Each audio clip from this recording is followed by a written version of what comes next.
Hola, ¿qué tal? Mi nombre es Jesús Ernesto Montes y les doy la bienvenida a mi plática. Espero que les guste. Los dragones de Pitágoras es el tema del día de hoy para la plática de Noche de las Estrellas. Vamos a comenzar. Hablaremos de las generalizaciones del teorema de Pitágoras, y para ello, obviamente, es necesario saber cuál es el teorema de Pitágoras. Es una especie de prerequisito, por lo cual vamos a ello. El teorema de Pitágoras tradicional es un tema del cual podríamos estar platicando durante media hora o incluso más, hablando de su historia y de sus aplicaciones, entre otras cosas. Pero vamos a reducirlo, vamos a hablar de él de una manera rápida, asumiendo que la mayoría de ustedes conocen del tema, y si no, igual, bueno, es un enunciado relativamente simple que vamos a conocer ahora. Este teorema nos dice que en un triángulo rectángulo, como este que está aquí, que tenemos un ángulo recto, el cuadrado de la hipotenusa es igual a la suma de los cuadrados de los otros dos lados, que se llaman catetos. Lo podemos visualizar geométricamente o no necesariamente. Podemos tener esta fórmula aquí, que es a cuadrada más b cuadrada, son estos lados que son los que se llaman catetos, es igual a c cuadrada, ¿no? Que aquí denotamos como c a la hipotenusa, y se cumple entonces esta relación. Pero vamos a visualizarlo geométricamente. Podemos imaginar nosotros que aquí hay un cuadrado construido de este lado, hay otro cuadrado acá y otro cuadrado de este otro lado. En ese caso, tendríamos que el área de estos dos cuadrados, aquí donde estoy apuntando con el mouse, es igual al área construida sobre este cuadrado. Y eso es básicamente lo que nos dice el teorema de Pitágoras. Tiene muchísimas aplicaciones, como he mencionado antes, pero van más allá del alcance de esta pequeña plática. Y algo que creo muy importante y que sí quiero mencionar es que habría que demostrar el teorema de Pitágoras, ¿no? Para saber que efectivamente eso es algo que se cumple, algo que es cierto, y no porque alguien más lo dice, sino porque podemos nosotros comprobarlo mediante una demostración. Esta es una de las múltiples demostraciones del teorema de Pitágoras. Es una de las llamadas demostraciones sin palabras, pero estaría quizá un poco raro que yo deje este video sin que yo mencione ni una sola explicación, ni una sola palabra, por lo cual voy a explicarla. Sin embargo, recomiendo que pongan pausa a este video. Antes de que yo continúe hablando, hagan una pausa para que puedan analizar por ustedes mismos esta prueba. Bien, lo que tenemos aquí son dos cuadrados iguales que tienen una longitud de lado b más c, que es esta de aquí. Este cuadrado, como comentaba, es igual que este otro cuadrado y la prueba consiste en que tenemos estos cuatro triángulos en color como marrón que son idénticos a estos cuatro triángulos que están acá. Simplemente han sido acomodados de una forma distinta. Y lo que podemos ver es que el área de todo este cuadrado es igual a los cuatro triangulitos marrones y más este cuadrado que es a cuadrada. Y de este lado tenemos igual los cuatro triangulitos marrones más estos dos cuadrados, b cuadrada y c cuadrada. Por lo tanto, tenemos que a cuadrada es igual a b cuadrada más c cuadrada. Esta es una demostración sencilla, sin palabras, y también podría demostrarse de una forma algebraica. Podríamos, este de aquí es un binomio, b más c, podemos elevarlo al cuadrado, que sería el área de un cuadrado, ¿no? Cuyo lado es b más c, y algebraicamente podríamos llegar a la demostración del teorema desde ese punto de vista del álgebra. Vamos a continuar. Una generalización del teorema de Pitágoras es aquella que es en varias dimensiones. Aquí yo puse multidimensional con varios colores porque no lo puedo poner en varias dimensiones, así que elegí varios colores. Y bueno, vamos a ver en qué consiste esto. Anteriormente, el que vimos previamente, el teorema de Pitágoras, es simplemente algo bidimensional, con un triángulo, unos cuadrados, figuras planas de dos dimensiones. Sin embargo, nuestro mundo tiene tres dimensiones. Bueno, quedará para otra plática que probablemente hay más dimensiones, pero bueno, nosotros visualizamos tres. ¿Y qué pasaría si consideramos el teorema de Pitágoras en tres dimensiones?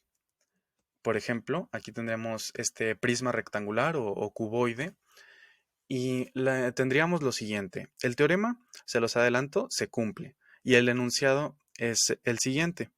El cuadrado de la distancia C, que en este caso es esta diagonal de aquí que estoy señalando, el cuadrado de la distancia C, que va desde la esquina inferior izquierda a la esquina superior derecha, que está en esta parte de atrás, esa distancia, cuyos lados son, cuyos lados del cuboide son x, y, z, es igual, bueno, esa distancia es la raíz cuadrada de x cuadrada más y cuadrada más z cuadrado. O bien la distancia al cuadrado, c cuadrada, es igual a x cuadrada más y cuadrada más z cuadrada. Y eso también podría ser muy útil en muchos casos, el más simple de ellos, para calcular distancias, para calcular algunas medidas. Y bueno, aquí ya tenemos el teorema en 3 dimensiones que, como he anticipado anteriormente, se cumple. Y en realidad esto forma parte de un patrón que continúa. Podemos hacerlo para la cuarta dimensión, quinta dimensión, etcétera, ¿no? O sea, tendríamos que en realidad se cumple hasta cualquier dimensión, ¿no? Tenemos el teorema de Pitágoras que vale para la enésima dimensión y nos quedaría algo como esto, ¿no? Que es c cuadrada es igual a sub 1 al cuadrado más a sub 2 al cuadrado, así hasta a sub n al cuadrado. Y aquí ya tenemos una generalización del teorema de Pitágoras, que pasamos ya de 2 dimensiones a 3 y hasta la enésima. Bien, hasta ahora hemos hablado solo de triángulos rectángulos. Sin embargo, vamos a considerar otra generalización del teorema de Pitágoras, en la cual van a reconocer sobre todo aquellos que conozcan un poco de trigonometría, y esta es la ley de cosenos, la cual, como mencioné, es una generalización del teorema de Pitágoras, pero la parte en la que es más, vamos a llamarle poderosa, es que funciona para cualquier tipo de triángulo. No hace falta que haya un ángulo recto. Puede ser tanto un triángulo con todos los ángulos agudos o que haya un ángulo obtuso, no importa. Y tenemos lo siguiente. Por cuestiones del alcance de este video, solo lo voy a mencionar, pero para quien sepa ya de trigonometría, pues sirve de recordatorio y quien no, puede aprender de este tema buscando un poco más o contactándome. Simplemente la ley de cosenos dice esto. Dice que si A, B y C son los lados y tenemos que C mayúscula es el ángulo opuesto al lado C minúscula, se cumple esta relación de aquí. C cuadrada es igual a cuadrada más B cuadrada menos 2AB coseno de C. Que de hecho creo que se puede observar que hay cierta similitud con el teorema de Pitágoras, ¿no? O sea, con el teorema de Pitágoras tradicional, que es C cuadrada igual a cuadrada más B cuadrada. Y aquí parece más o menos lo mismo. La diferencia es que estamos por aquí restando esta parte, que de hecho, ¿qué pasaría si el ángulo C es un ángulo recto? Tendríamos que es el coseno de 90 grados, el cual es 0, y entonces esta parte se anularía y tendríamos entonces el teorema tradicional de Pitágoras, C cuadrada es igual a cuadrada más B cuadrada. Bien, bueno, vamos a continuar a ver si existe una versión más poderosa del teorema de Pitágoras. Porque, bueno, esto que hemos visto hasta ahorita, pues yo creo que ya es algo bonito, algo inspirador, pero bueno, quizá hay algo más, ¿no? ¿Qué creen que pasaría si dibujáramos otras formas, otras figuras, alrededor de los triángulos rectángulos? Bien, vamos a considerar este ejemplo. Tenemos la imagen que está por ahí, que es un triángulo rectángulo. Sin embargo, no hay cuadrados dibujados a los lados de cada lado del triángulo, sino semicírculos. Entonces, ¿qué pasará aquí? ¿Será acaso que hay una relación similar a la del teorema de Pitágoras? Pues podemos comparar las áreas, analizarlo y establecer, a ver si en realidad hay alguna similitud, hay alguna generalización por ahí oculta del teorema de Pitágoras. Así que vamos a ello. Analizando el área de cada uno de estos semicírculos, tenemos lo siguiente. Los diámetros son A, B y C. Y el área de cada semicírculo, que vendría siendo pi por radio al cuadrado entre 2, lo tendríamos que de la siguiente forma, ¿no? A es igual a un octavo de pi cuadrada, perdón, de pi por a cuadrada, b es igual a un octavo de pi por b cuadrado, y así. Bueno, solo faltaba mencionarse. Em, Antes de continuar, me gustaría poner vamos, entre comillas, un ejercicio para el lector, es decir, un ejercicio para el espectador que ponga una pequeña pausa antes de continuar y que se aseguren de saber de dónde sale ese un octavo. Por qué un octavo, no? Bien, continuemos. Ok, entonces ya tenemos, ya sabemos cuáles son las áreas de los tres semicírculos y quizá hay algo por aquí, ¿no? Como decía en el teorema de Pitágoras tradicional, que hablábamos de cuadrados y que algebraicamente lo veíamos ahí con un exponente 2, bueno, también geométricamente mencioné que podrían ser las áreas, ¿no? Entonces, aquí en este caso se cumple que el área A más el área B es igual al área C. Vamos a verlo. Podemos simplemente sustituir. Esta vendría siendo el área de A, el área de B y el área de C. ¿Esto es cierto? ¿Esto se cumple? Bueno, si nosotros factorizamos aquí lo que aparece en común, que vendría siendo un octavo por pi, lo podemos factorizar y tendríamos simplemente esta expresión. A cuadrada más b cuadrada es igual a c cuadrada. Bastante familiar, ¿no? Bueno, de hecho, pues este es el teorema de Pitágoras, el que ya sabemos que es verdad, el que ya vimos una demostración de las muchísimas que hay. Entonces, en realidad, esto sí es verdad, esto sí se cumple y por lo tanto el teorema de Pitágoras funciona para semicírculos. ¿Funcionará con cualquier otra figura? Veamos, por ejemplo, esta imagen. Y bueno, la respuesta a la pregunta anterior es que efectivamente sí, sí se cumple y podemos tener el siguiente resultado, que es una generalización del teorema de Pitágoras para diferentes figuras, el cual nos dice lo siguiente.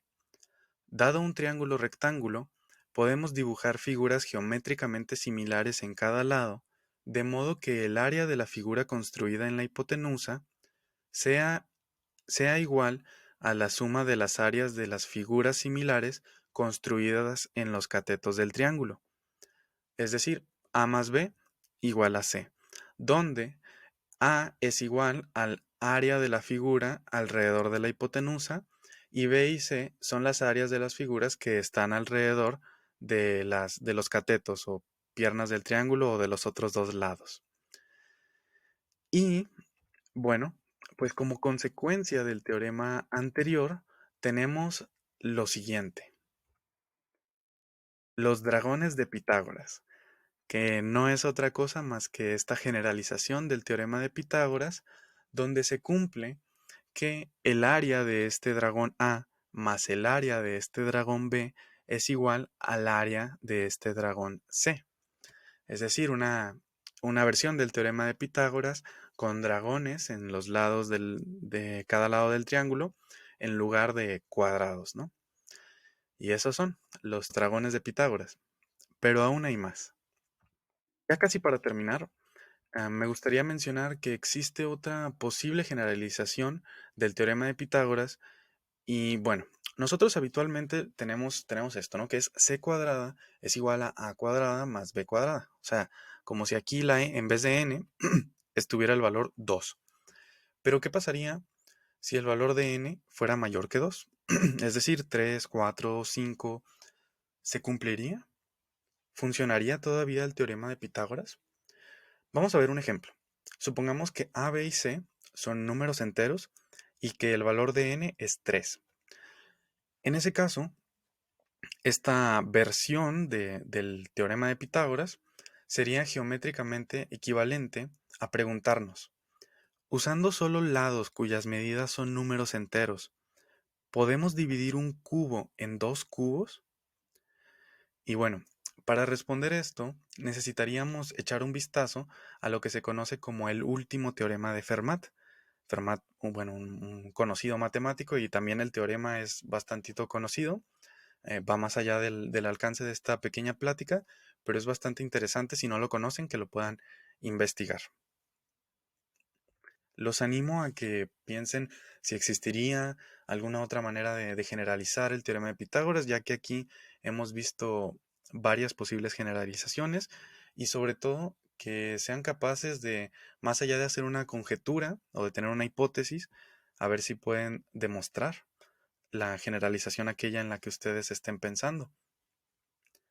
Y muy bien, por mi parte, eso es todo. Muchas gracias. Reitero aquí mis datos de contacto por si alguien los desea, si alguien desea comunicarse para seguir investigando sobre este tema, conocer más datos o más demostraciones. Muchas gracias por ver esta charla. Espero que les haya resultado interesante y que hayan aprendido algo. Y no olviden que pueden contactarme a través de correo electrónico al que aparecía ahí en pantalla. Hasta luego.